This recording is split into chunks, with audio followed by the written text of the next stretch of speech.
رب العالمین والصلاة والسلام على سید الانبیاء والمرسلین وعلى آلہ وصحبہ اجمعین اما بعد فاعوذ باللہ من الشیطان الرجیم بسم اللہ الرحمن الرحیم۔ گھر میں آنے جانے کی سنتیں اور آداب۔ درود پاک پڑھ لیجیے، اللہم صلی علی سیدنا مولانا محمد وعلی آل سیدنا مولانا محمد بارک وسلم علیہ وسلم۔ پیارے اسلامی بھائیوں، آقا کریم اسلام کے دیوانوں، ہمیں ہر روز اپنے یا کسی عزیز یا دوست احباب کے گھر میں جاننے کی حاجت پڑتی رہتی ہے، تو ہمیں یہ معلوم ہونا چاہیے کہ گھر میں داخل ہونے کا سنت طریقہ کیا ہے۔ کسی کے گھر میں جائیں تو دروازے کے سامنے کھڑے ہوں یا ایک طرف ہٹ کر، اور کس طرح اجازت طلب کریں۔ اگر اجازت نہ ملے تو کیا کرنا چاہیے، دعا پڑھ کر گھر سے نکلنے کی کیا کیا برکتیں ہیں، اگر گھر میں کوئی موجود نہ ہو تو کیا پڑھنا چاہیے، گھر میں داخل ہونے اور اجازت طلب کرنے وغیرہ کے حوالے سے متعدد سنتیں اور آداب ہیں۔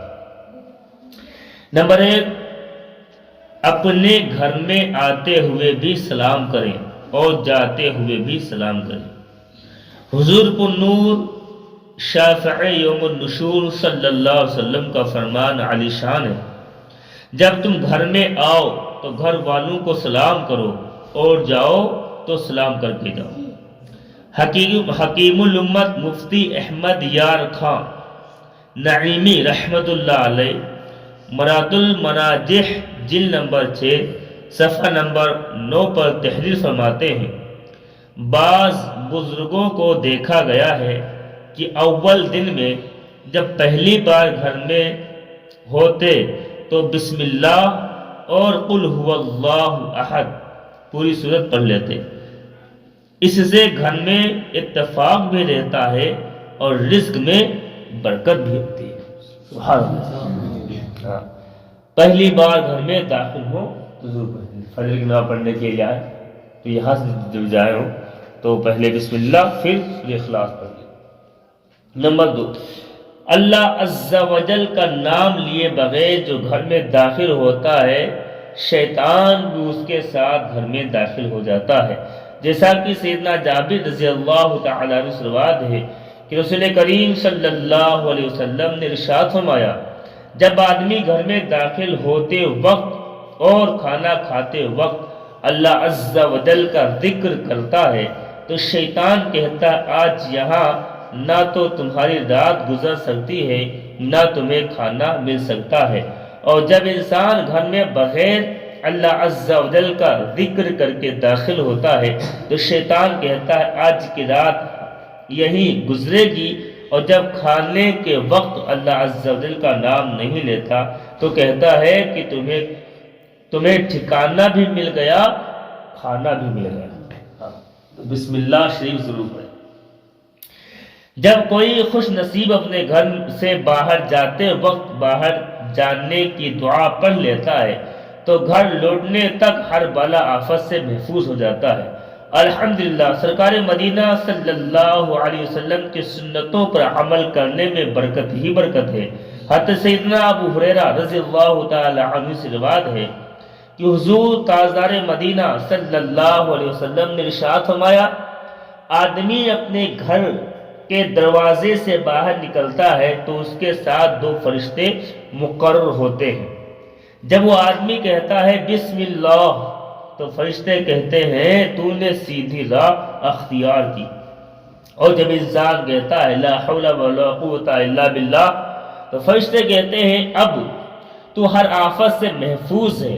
جب بندہ کہتا ہے توکلت علی اللہ تو فرشتے کہتے ہیں اب تجھے کسی اور کی مدد کی حاجت نہیں۔ اس کے بعد اس شخص کے 2 شیطان جو اس پر مسلط ہوتے ہیں وہ اس سے ملتے ہیں تو فرشتے کہتے ہیں اب تم اس کے ساتھ کیا کرنا چاہتے ہو، اس نے تو سیدھا راستہ اختیار کیا، تمام آفات سے محفوظ ہو گیا، خداوند عز و جل کی امداد کے علاوہ دوسرے کی امداد سے بے نیاز ہو گیا۔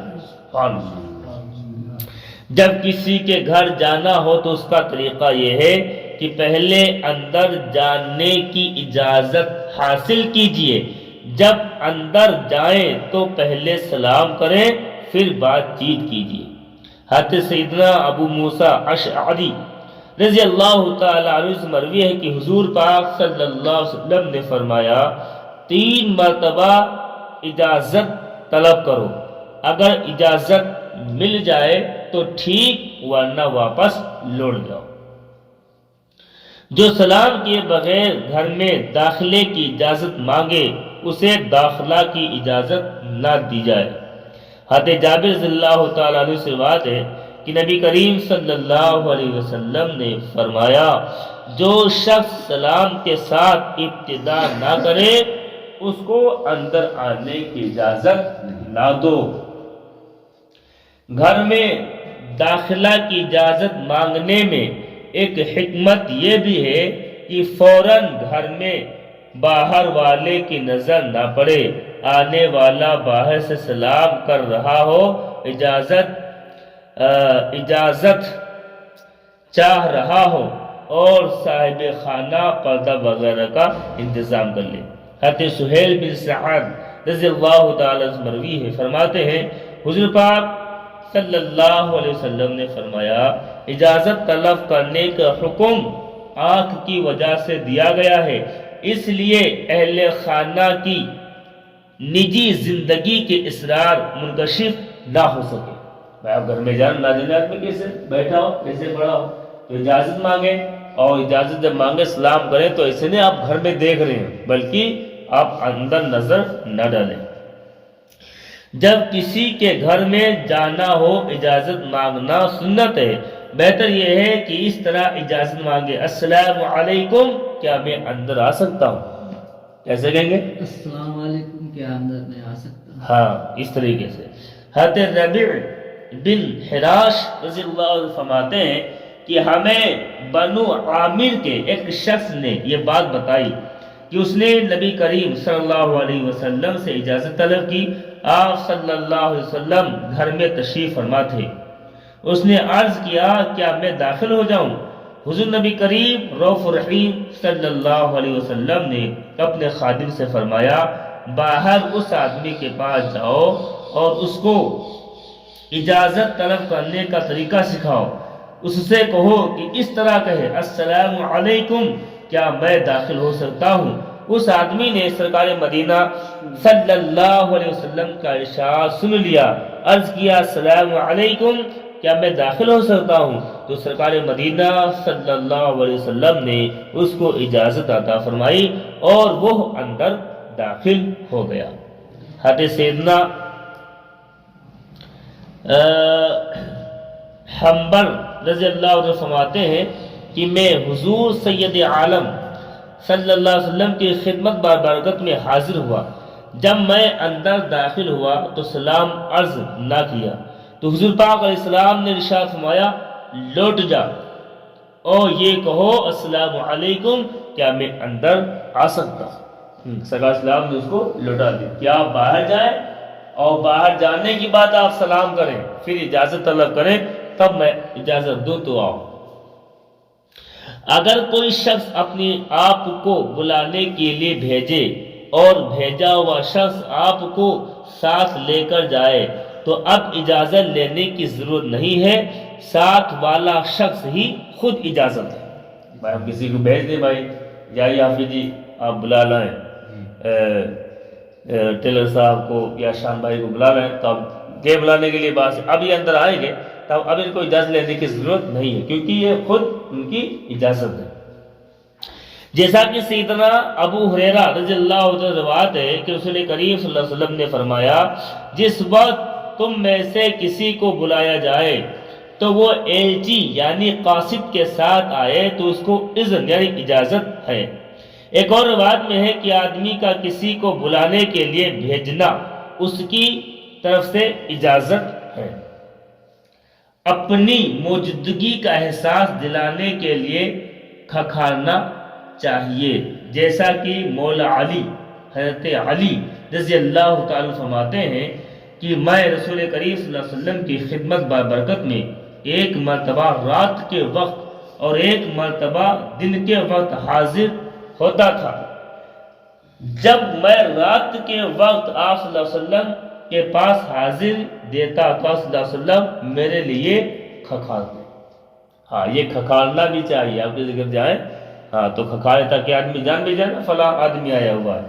میرے بھائیوں جب کسی کے گھر میں جائیں تو دروازے سے گزرتے وقت ضرورتاً دوسرے کمرے کی طرف جاتے ہوئے کھکھال لینا چاہیے تاکہ گھر کے دیگر افراد کو ہماری موجودگی کا احساس ہو جائے اور آگے پیچھے ہو سکے۔ بس سمجھ میں نہیں آ رہی؟ ہاں بھائی کئی کمرے ہیں اس میں گھر کے بہو بیٹیاں بیٹھی ہوئی ہیں تو آپ کھکھالتے ہوئے جائیں تاکہ ایسا نہ بھی کوئی ننگے میں ہو اس کی نگاہیں آپ کی نگاہ اس کے سروں پر پڑے بالوں پر یہ بہت بڑا گناہ ہے۔ اللہ تعالی ہم سبوں کو اچھے اعمال کی توفیق عطا فرمائے۔ کسی کے گھر میں جھانکنا یہ بہت سخت منع ہے، دروازہ کھلا آدمی جھانک رہا ہے۔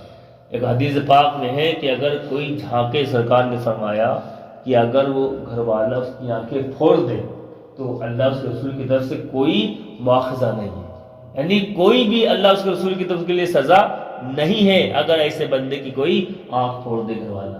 کہ بغیر اجازت کسی گھر میں جھانکنا تاکنا سخت منع ہے، تو اس پہ ہمیں عمل پیرا ہونا چاہیے۔ اللہ عز و جل کی بارگاہ اقدس میں دعا رب قدیر ہم سبوں کو تمام آداب سیکھنے اس پر عمل کرنے کی توفیق عطا فرمائے۔ تو گھر میں جب داخل ہوں گے تو کیا پڑھیں گے؟ بسم اللہ، بسم اللہ اور سورہ اخلاص۔ اور جب گھر سے آپ نکلیں گے تو کیا پڑھیں گے؟ بسم اللہ توکلت علی اللہ ولا حول ولا قوت الا باللہ۔ کیا پڑھیں گے؟ اس کو ضرور پڑھ کے نکلیں، انشاءاللہ تعالی تمام آفتوں سے محفوظ رہیں گے۔ وما علینا الا البلاغ۔ صلی اللہ